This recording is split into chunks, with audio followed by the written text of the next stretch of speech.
are back, ladies and gentlemen. It's almost time to wrap things up here at the Cowboys Fan Show. But before we do that, as always, let's have a look, Scott, at your keys to the game. The L.A. Rams are in Arlington on Sunday. It's going to be an 11 a.m. kickoff here in Albuquerque. That game, I think it's supposed to be on Fox, if I'm not mistaken. So definitely want to check that out. Dallas comes in as an 8-point favorite. Now, before we get into your keys, Scott, are you going to take the 8 points, or are you going to take the Rams? Yeah, no, I'm taking, well, I don't know if I take the 8 points. 8 points. Yeah, no, we're talking about 8 points. I think it's possible. Yeah, I mean, we're at home. I mean, we got smoked in Denver, one of the most difficult places to play in the league. I mean, we didn't have the home field advantage. They did, you know.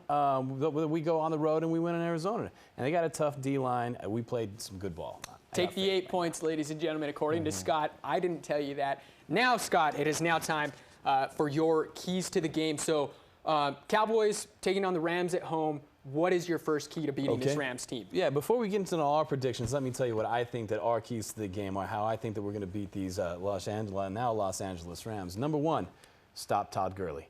He's basically the only offensive weapon they have. I mean, they got Sammy Watkins over there. Cooper Kupp is actually playing some serious ball right now, but he's a rookie. Sammy Watkins is his first year in the scheme right now. So Todd Gurley is obviously their main offensive weapon. I mean, this guy, they run him out of the slot. They have him line up wide as a receiver. I mean, obviously, he's coming out of the backfield. Sometimes they got a fullback in front of the guy.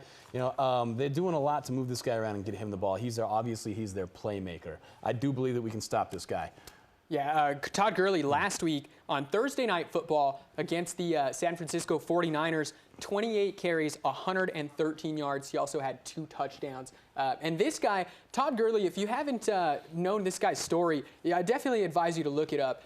He went into Georgia, University of Georgia, as one of the most highly touted running backs of all time at the school, comparing him to Herschel Walker. He goes in there, ends up setting tons of records, gets hurt, totally tears his knee apart, and gets to the NFL, and now he's finally doing very well. So big shout out to Todd Gurley. So you got stop Todd Gurley as your first key. What's number 2, Scott? Number 2, mix up the play calling. They actually have a phenomenal defensive line. I mean, Aaron Donald up front right there. Yeah, I mean, they're going to be able to get some pressure.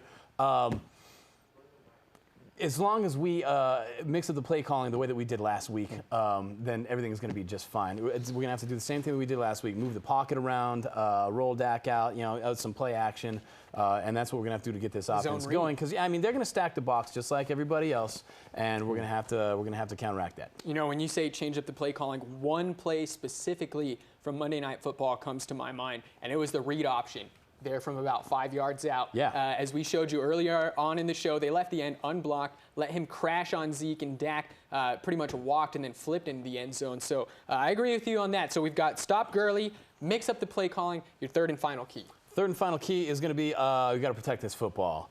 I think that we're going to easily win this game. I do believe that our linebackers, Jalen Smith, who also had to reconstruct his knee, and Sean Lee are quite possibly the best tandem in football. I mean, as long as they're going 15 combined tackles again last week, they're going to be able to stop Gurley. I do believe that we're going to change this play calling. We're going to do everything we have to do. As long as we don't cough this ball up and give these guys easy possessions and points, we're going to win this game. So that is how the Cowboys are going to beat the Rams on Sunday, according to one Scott Jeter. So let's go ahead and move along now. It's time, guys, to give away some game ball MVPs. The Cowboys on Monday Night Football were victorious, as we've mentioned, over the Cardinals 28-17. So I got to give my game ball, guys, again to DeMarcus Lawrence. This guy, we've talked about him so much on the show over the past 3 weeks. It's all totally deserved. DeMarcus Lawrence finally coming around after about 3 years dealing with injuries, suspensions, whatnot. Last night, he had 4 tackles, 3 sacks, and 6 QB hits. 6 out of 11 for the total for the Cowboys. So DeMarcus Lawrence, 6.5 sacks through 3 games this season. Welcome once again to the MVP club. Scott. Yeah, give me some of that, actually, because I'm going with the same exact guy, because how could you not? And Tyler didn't even mention the fact that this guy had 3 tackles for a loss. Yeah. You know, he's killing it. As a matter of fact, first quarter, I was really paranoid, and I was even texting Tyler. I was like, man, if Dak can't start hitting some of these outside receivers, this could be another blowout loss. I mean, if Arizona, if they were rolling on that offense and they would have gone up by 14, 17 points, something like that, we can't run the ball And that's everything to this offense. That's how we got these guys crashing down. That's how we're running the read option. That's how we're able to roll out, hit these outside receivers right there. So if D-Law doesn't keep us in this game in that first quarter and doesn't get the kind of pressure that he does, this one is over. I think that he actually won this game for us. And the man looks phenomenal. I mean, how could you not give him that game ball? Definitely. Adriel? Mine's going to be the same as last time. I said it was Dak Prescott. I'm going to give it to him once again. Defense definitely does win this game, but I have to give it to this young man. He's fun to watch. You never know what he's going to hit you with. He can roll out of the pocket. His deep ball is precise. The percentage on it is amazing. I'm going to give it to Dak Prescott once again. I want to see him do a lot more than that. I don't feel like he should take a hit like he did. I mean, this guy is a young man. He is walking around at 240. 240 pounds, yeah. You got to be careful, man. These dudes hit like Mack trucks. And too early in the season for him to be taking a hit like that. Although I give it to the man, he's still showing that he's the man and he's willing to put some pressure off of anyone on the team. So I'm going to give Dak Prescott. You're still the man. So we've got 2 for D-Law, 1 for Dak. And it's now time to totally forget about that game from last week and focus on this Sunday's matchup against the L.A. Rams. Let's go ahead and get into our predictions. I'll go ahead and kick it off here. I like Dallas to cover the 8 points. I think they are victorious 34-24 over the Los Angeles. You know, as you said, Scott, they don't really have a whole lot of options on the offensive side. So as long as Dallas is able to shut down the run, which they've done very well the past couple of years, really under the radar, the Cowboys defense, they're an excellent rush defense. If they're able to stop Todd Gurley, limit him to, I'd say about 80, 90 yards, and as you said, keep the pressure on Jared Goff. Jared Goff is not Aaron Rodgers. He's not Tom Brady. So I like Dallas in this one.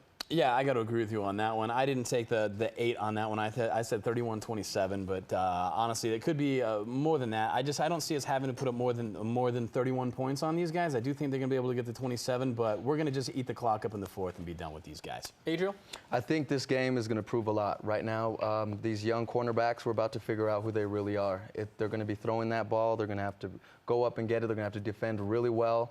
I still have Dallas as an underdog here. I'm going to go 28-21 Rams in Jerry's world. Oh, my God. 28-21. They're at home, man. They just, yeah. Okay. This is the only guy in Cowboys Fan Show history to come on and pick against the Cowboys. They barely 2 beat weeks the in a row. Niners. Come on. 2 weeks in a row. That's all we've got for you this week, ladies and gentlemen. As always, if you want to get in touch with the show, hit us up. We're on Facebook, Twitter, we're on YouTube, at Cowboys Fan Show. For everybody here today, our fan of the week, Adriel Villa, my co-host, Scott Jeter. My name's Tyler Ortega. Yeah. We'll see you next week. See you next week. Good job, guys. Yeah.